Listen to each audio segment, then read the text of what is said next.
감사합니다. 네, 감사합니다. 이 시간 우리 하나님의 말씀 한번 먼저 읽고 말씀을 듣도록 하겠습니다. 자, 사사기서 7장 1절부터 8절까지 말씀인데요. 한 절씩 교독합니다. 여룻바알이라 하는 기드온과 그를 따르는 모든 백성이 일찍이 일어나 하롯샘 곁에 진을 쳤고 미디안의 진영은 그들의 북쪽이요 모레산 앞 골짜기에 있었더라. 여호와께서 기드온에게 이르시되 너를 따르는 백성이 너무 많은즉 내가 그들의 손에 미디안 사람을 넘겨주지 아니하리니 이는 이스라엘이 나를 거슬러 스스로 자랑하기를 내 손이 나를 구원하였다 할까 함이니라. 이제 너는 백성의 귀에 외쳐 이르기를 누구든지 두려워 떠는 자는 길르앗산을 떠나 돌아가라 하라 하시니 이에 돌아간 백성이 22,000명이요 남은 자가 10,000명이었더라. 여호와께서 또 기드온에게 이르시되 백성이 아직도 많으니 그들을 인도하여 물가로 내려가라. 거기서 내가 너를 그들을 시험하리라. 내가 누구를 가리켜 내게 이르기를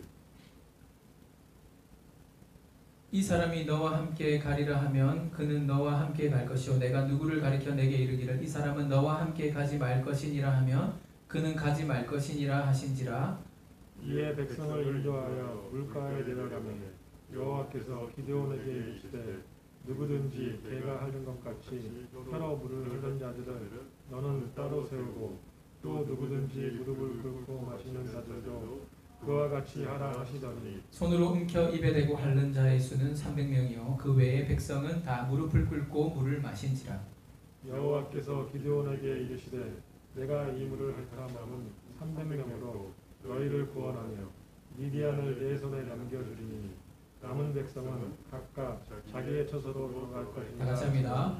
이에 백성이 양식과 나팔을 손에 든지라.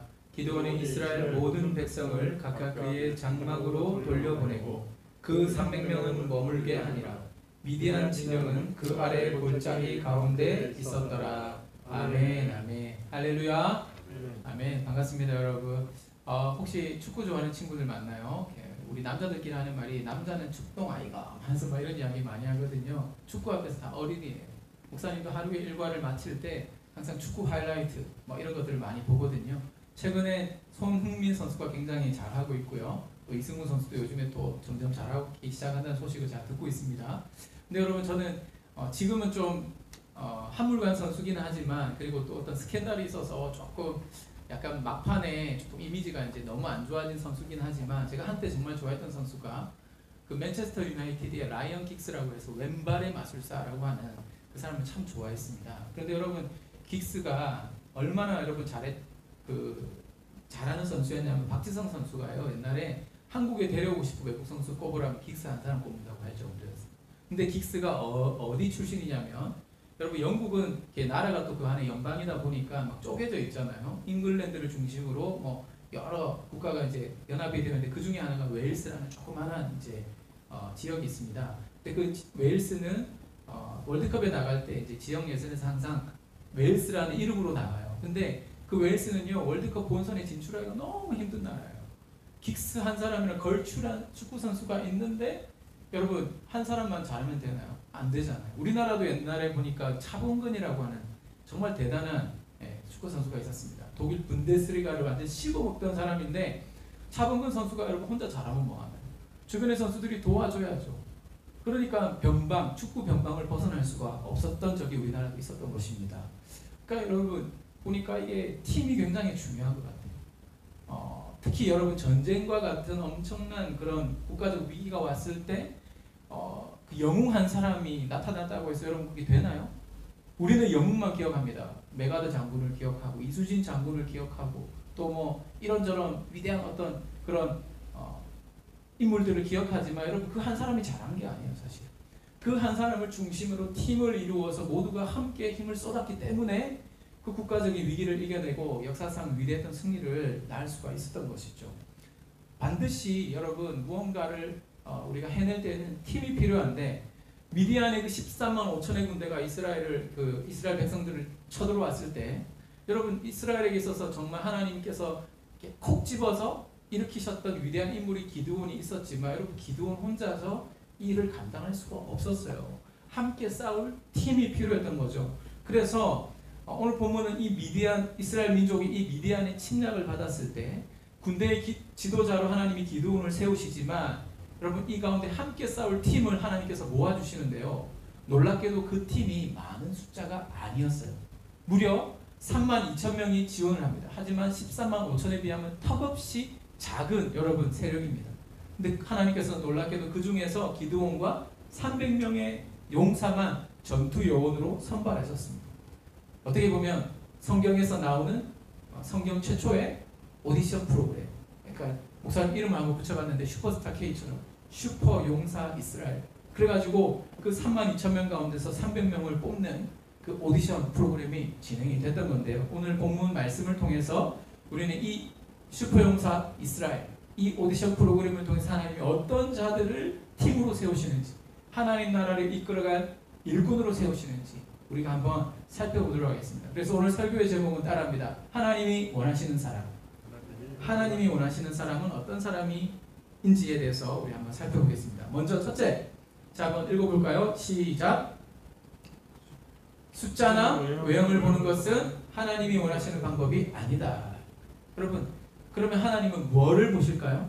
여러분, 제가 어디 책에서 본 이야기이긴 한데 시골에 통나무집에 아주 그냥 병이 들어가지고 약한 남자가 살고 있었대요. 근데 그 집 문 바로 근처에 커다란 바위가 있었는데 이게 이제 문 이렇게 왔다 갔다 할 때마다 그게 눈에 거슬리고 또 불편했다고 합니다.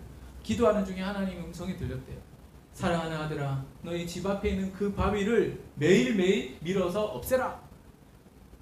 이 남자가요, 그 아픈 몸을 이끌고 그 바위를 막 밀려고 깡깡 아침 저녁 점심 저녁 밥만 먹고 맨날 힘을 쓰면서 막 밀었는데 여러분 꼼짝도 안 합니다. 아무리 밀어도 안 되는 거예요. 그래서 또 운동하고 또 밀고 운동하고 밀고 해도 안 되는 거예요. 그래서 아침 저녁으로 바위를 계속 밀어도 안 돼서 어느 날 갑자기 회의가 들기 시작합니다. 여러분 생각해 보세요.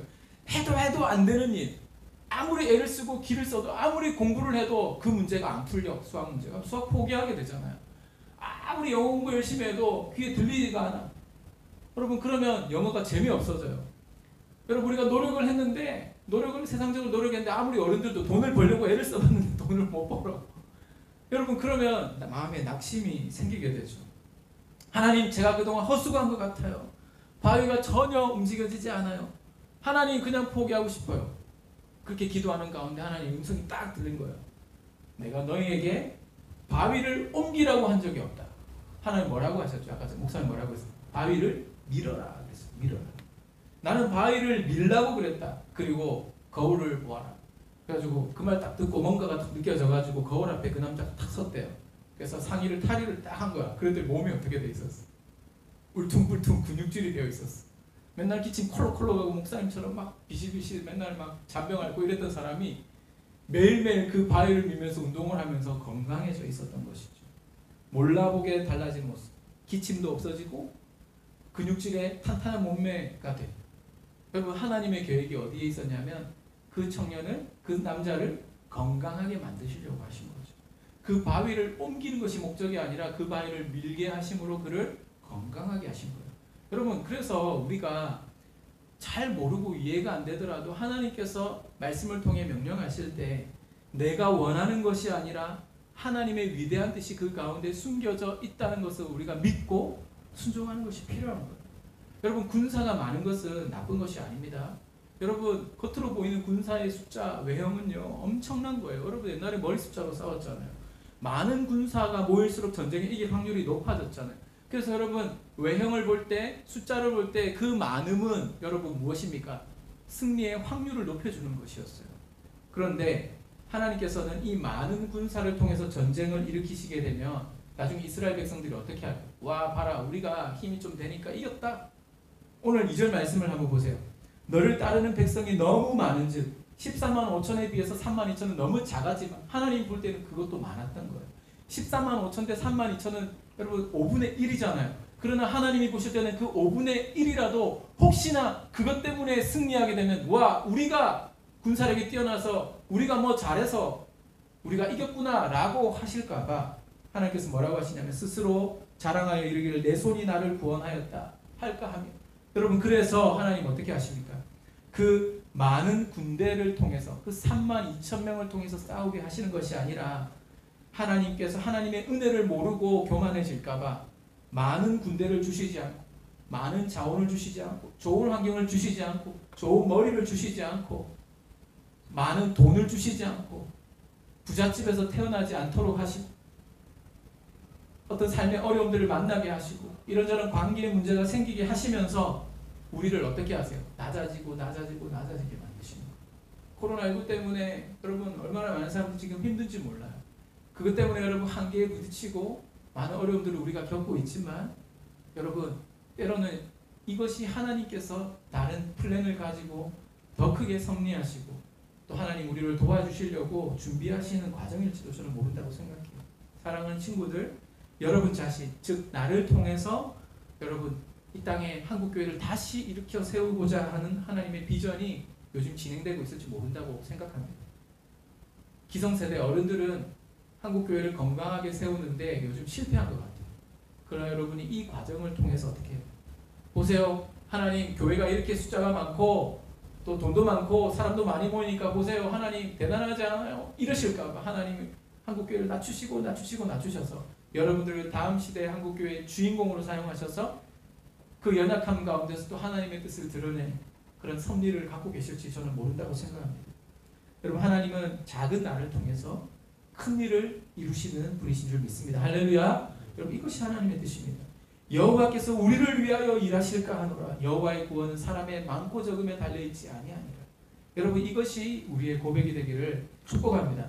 두 번째, 하나님이 원하시는 사람은 여러분 두려워하는 약한 마음은 하나님이 원하시는 사람이 아니다라는 겁니다.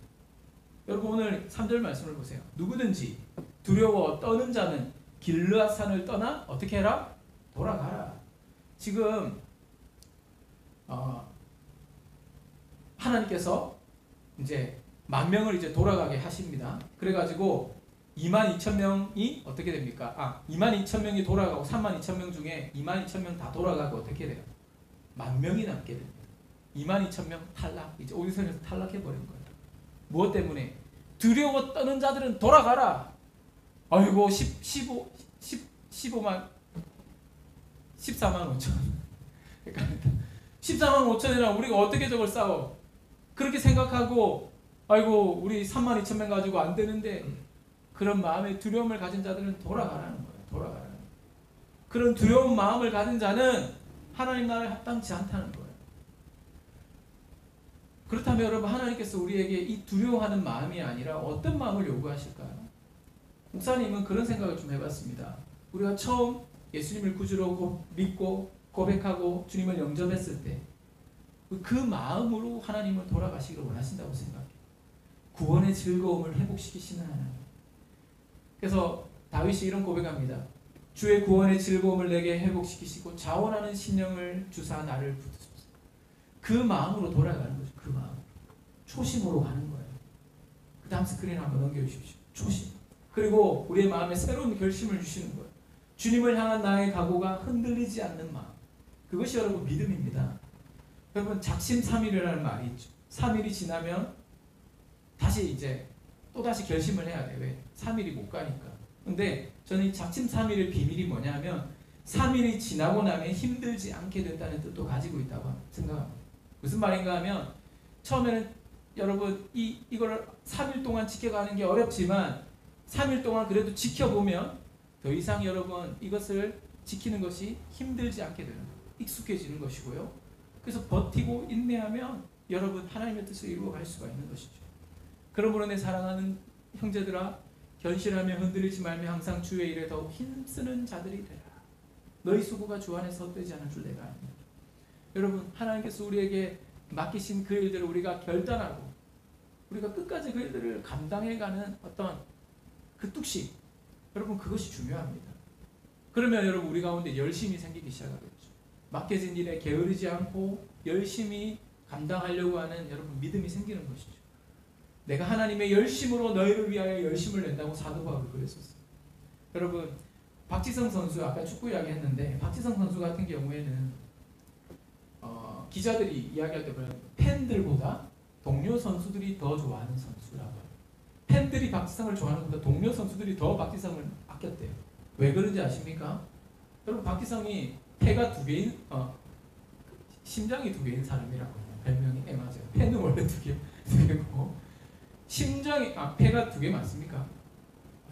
예, 이렇게 있죠. 예. 여러분 심장이 2개. 그 뭔 말이냐면 이 사람 너무 잘 뛰니까 남들이 여러분 뭐 보통 선수들 1.5배 이상을 뛰니까 도대체 어떻게 뛸 수 있어요? 여러분 좀 더 뛰는 거예요. 항상 더 좋은 공간에 있는 선수에게 패스해 주려고 자기가 한 걸음이라도 더 뛰는 거예요. 공을 가진 선수가 있으면 옆으로 가서 그 고립을 풀어줘요. 여러분 그런 식으로 하기 때문에 동료 선수들이 박지성과 뛰면 너무 경기가 편안하다는 거예요. 잘 풀린다는 거죠. 여러분 오늘 정말 여러분 자신이 한번 생각해 보십시오. 자신이 집에서 그리고 지금 모이지는 못하지만 우리 중등반에서 여러분 어떤 역할을 해야 됩니까?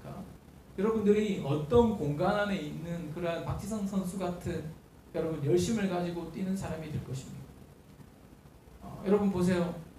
우리 중등부가 지금 함께 예배할 수는 없지만 여러분들이 예를 들어서 이제 카카오톡에 여러분들이 예배 피드백을 올려줄 때 예배에 대해서 크게 관심이 없었던 친구들 오늘 이 말씀으로 목사님이 말씀 전했구나. 나도 다음에 한번 좀 예배 드려봐야지.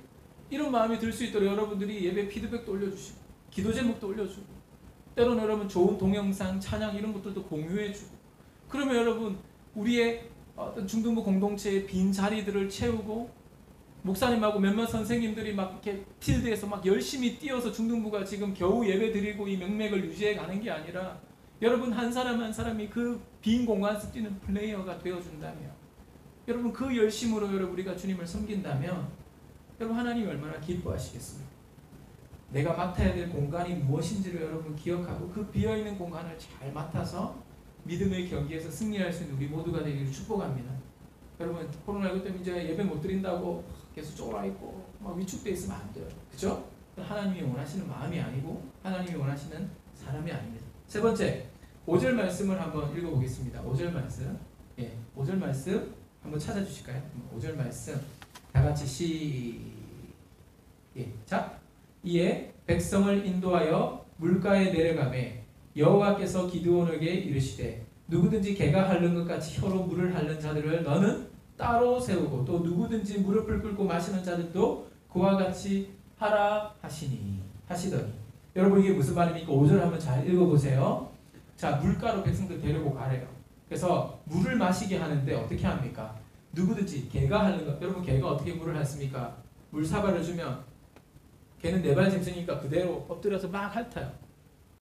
여러분 그렇게 하면 물을 많이 마실 수 있겠죠. 그냥 입을 갖다가 그냥 그 물에 대고 확 먹으면 많이 먹을 수 있겠죠. 그렇게 허겁지겁 물을 마시면 어떻게 됩니까? 적들이 만약에 적들이 침입하는 것을 볼 수 없어요. 군사로서 준비된 마음이 아니죠. 쉽게 경계를 풀어버리는 마음이라는 거예요. 여러분 22,000명 탈락하고 10,000명이 남았지만 이 오디션의 가장 중요한 테스트의 포인트는 뭐냐면 얼마나 경계심을 가지고 있는가, 얼마나 준비되어 있는가를 보시려고 하는 그 하나님의 테스트였던 것이죠. 그래서 손으로 물을 움켜서 마시는 자. 그래서 물을 손으로 움켜서 마시면 적들이 언제 오는지를 언제든지 살필 수 있는 여러분 그런 모습이 되는 것이죠. 여러분 이와 같이 하나님께서는 남은 10,000명 중에서 9,900명 탈락시키시고 이 300명을 남기실 때 이 테스트를 하신 것입니다. 손으로 물을 떠서 먹는 사람은 전쟁을 항상 예비하는 정신이 준비하는 정신이 뛰어난 사람이라는 것이죠. 그래서 여러분 우리는 언제든지 하나님이 쓰실 수 있도록 우리 자신을 준비하고 또 경계심을 풀지 않아야 돼요. 늘 항상 깨어 있어야 된다는 것이죠.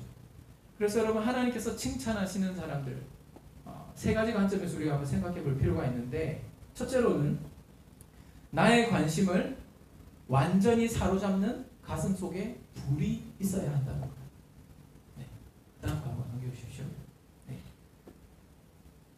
가슴 속에 뭐가 있어야 된다? 불이 있어야 된다. 성공적인 여러분 사람 치고 가슴 속에 불이 없는 사람이 없어요. 진짜 어떤 그 분야에서 정말 최고의 길을 가는 사람은요, 자기 분야에 있는 어떤 그 부분에 대한 주제만 들어도 그 이야기만 들어도 막 가슴에 뭔가 벅차오르는 게 있어요.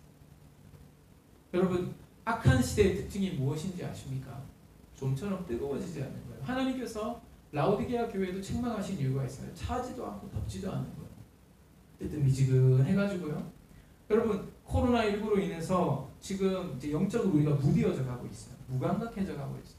사실 목사님조차도요, 애를 쓰지 않으면 나도 모르게 집에 가면 어떤 루틴이 정해져 있고 그 루틴, 그 일상이 여러분 반복되는 습관에 따라서 나도 모르게 막 유튜브 보고 있고 막 그냥 뭐 그러고 있어요.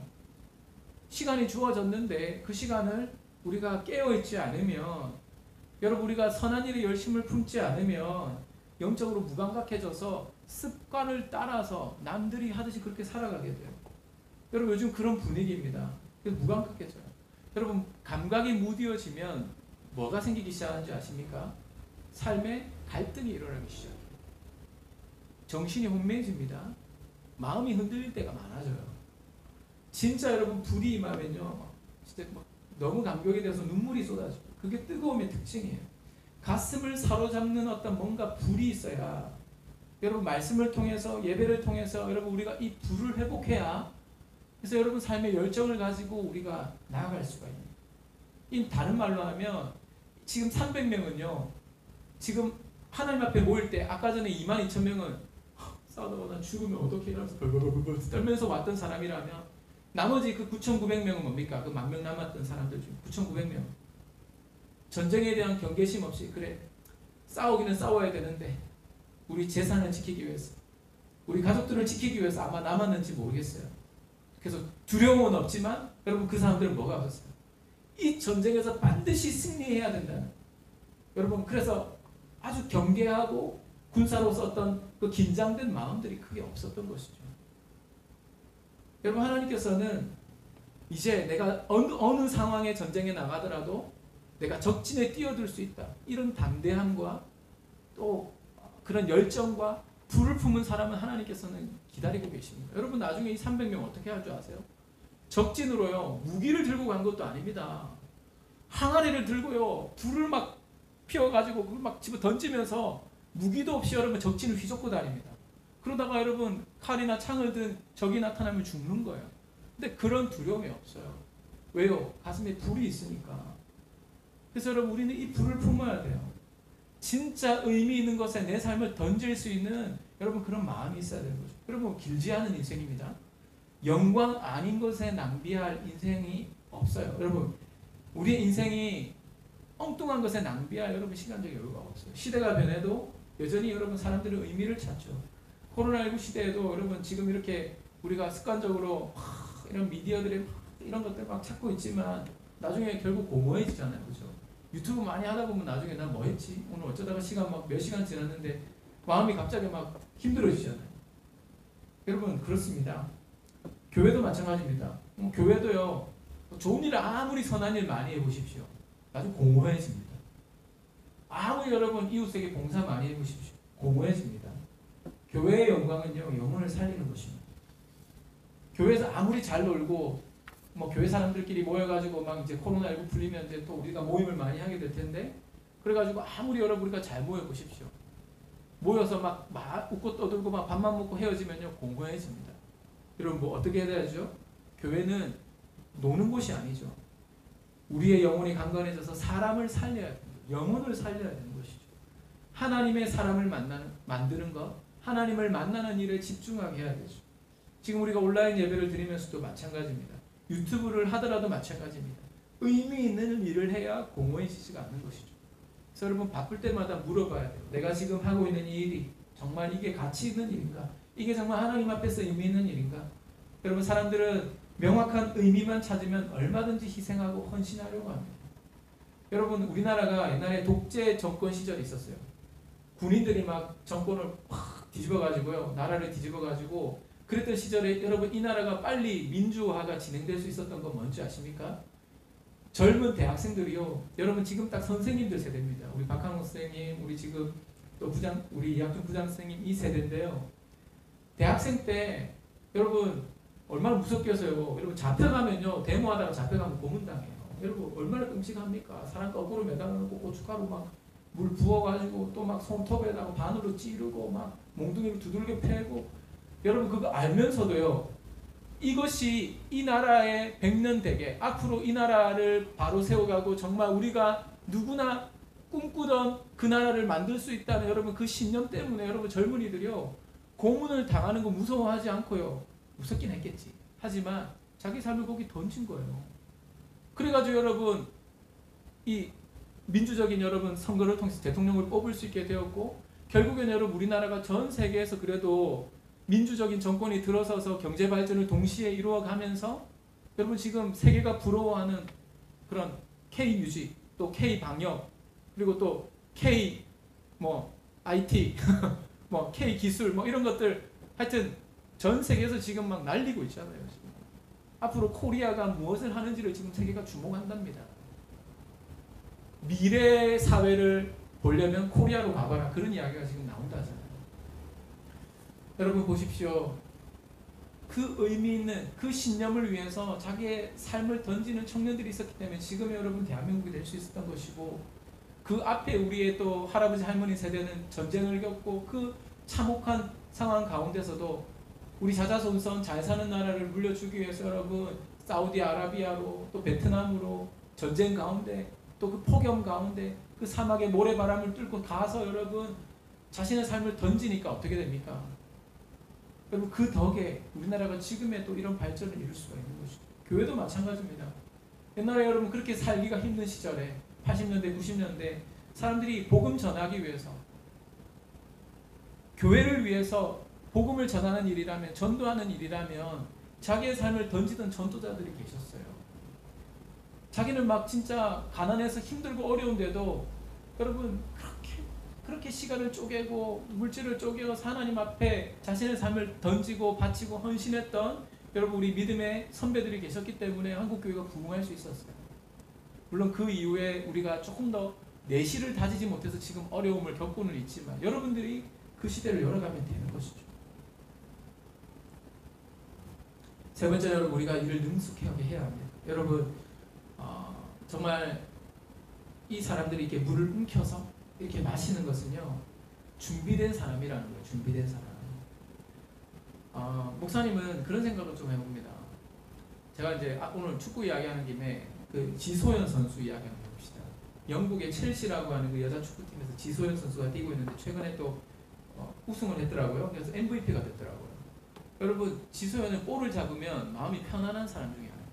보는 그 같은 편이 딱 지소연이가 볼을 잡을 때 우리 마음이 편해요. 왜 안 뺏겨 절대. 그런 선수 몇 명 있습니다. 근데 지소연은 절대 볼을 뺏기지 않고 좋은 자리에 볼을 줘서 같은 팀이 골을 넣을 수 있게 해주고, 자기에게 페널티 에어리 안에서 골이 주어지면 반드시 슈팅으로 연결을 시킵니다. 어지간해서 기회를 놓치지 않아요. 제가 우리 제자반에 김은호라고 하는 친구가, 우리 중1의 친구 중에 김은호라는 친구 여러분 아시죠? 은호가 최애하는 선수가 누구냐면 바이에른 뮌헨의 레반도프스키라는 선수가 있어요. 그 친구가 이번에 발롱도르를 수상한다고 그러죠. 메시랑 호나우두만 받던 그 상을 이제 이 선수가 드디어 받게 되는데, 여러분 골대 근처에서 어떤 자세에서 볼이 자기 앞에 와도요 슛으로 반드시 연결시킵니다. 너무 신기해요. 그 볼에 대한 집념, 그리고 그 볼을 다루는 기술에 있어서 여러분 정말 남들을 떠나서 자기에게 주어진 걸 그렇게 능숙하게 해내는 사람들, 미숙하게 처리하는 것이 아니라 능숙하게 처리하는 사람들을 볼 때 와, 뭔가 감탄사를 연발하게 되죠. 여러분 능숙함이 굉장히 중요해요. 실력이 중요합니다. 여러분 공부도 열심히 해야 되고 여러분들이 재능들을 꼭 피울 수 있도록 부지런히 연습해야 돼요. 자기 분야에 여러분 전문가가 돼요. 전문성을 갖춰야 돼요. 능숙함은 자신이 축복받는 비결입니다. 자기 일에 여러분 최선을 다하는 자, 그래서 자기 일에 최선을 다하는 자는 왕 앞에서 존귀 여김을 받을 것이라고 자문 말씀도 그렇게 이야기합니다. 능숙함, 실력은 그냥 얻는 것이 아닙니다. 반드시 기억하십시오. 다른 곳에 마음을 두고 자기 신분을 망각하는 사람은 하나님 앞에 선택받지 못한다라는 것입니다. 그래서 말씀을 오늘 한번 좀 정리할게요. 목사님 오늘 설교 좀 빨리 마쳐야 돼요. 그래서 우리 결론. 자, 하나님이 원하시는 사람은 어떤 사람입니까? 숫자나 외형을 보면서 겁먹는 사람이 아니라 담대한 사람입니다. 그렇죠? 22,000명 탈락했잖아요. 두 번째, 두려워하는 마음이 아니라 뭡니까? 초심, 결심, 열심으로 살아가는 사람이에요. 하나님 다시 그 만명 가운데서 어떻게 합니까? 하나님 또 사람을 구분해 내십니다. 그래서 결국에는 열정을 품고 의미 있는 일에 능숙하게 그 일을 감당할 수 있는 늘 자신을 경계하는 사람, 깨어있는 사람, 혹시나 내가 죄 앞에 무너지지 않을까? 죄 근처에 나쁜 일은 절대 동참하지 않고 그런 곳에 가지 않고, 여러분 그런 사람, 그리고 주어진 일을 최선을 다해서 감당하는 사람, 그래서 물을 움켜서 마실 수 있는 그런 능숙한 전쟁에 준비된 하나님의 사람들을 하나님께서는 반드시 사용하십니다. 사랑하는 친구들, 저는 목사님이 생각할 때 지금 우리에게 기회가 주어졌다고 생각합니다. 2020년 전반전이 지나갔는데 아쉽지만 지나갔다 여러분 이제 8개월은 다시 돌아오지 않습니다. 이제 2학기 시작됐죠. 어떻게 하면서 막 초조해하지 마세요. 여러분. 이러다가 한 해 그냥 가버리는 거 아니야? 여러분 우리 인생은 끝나지 않았습니다. 아직 여러분 어떻게 보면 여러분들은요 사회생활의 관점에서 보면 여러분들 중등부 시절은요 아직 시작도 안 한 거예요. 근데 출발이 여러분 올해 지금 좋지는 않았죠. 하지만 다시 우리가 시작할 기회가 주어졌습니다. 한 해로 볼 때는 이제 후반전이 시작되었지만 여러분들 예배를 통해서 재충전하고 또 말씀을 통해서 여러분 새로워져서 이 후반기를 열심히 달려갈 수 있기를 축복합니다. 주님의 칭찬을 받는 하나님이 원하시는 사람으로 정말 기드온과 그의 300용사처럼 정말 그렇게 쓰임받는 그런 친구들 되기를 주님의 이름으로 축복합니다. 아멘. 우리 한번 기도하겠습니다. 우리 찬양 제가 준비했다. 찬양을 준비했는데 우리 그 찬양 한번 부르고 우리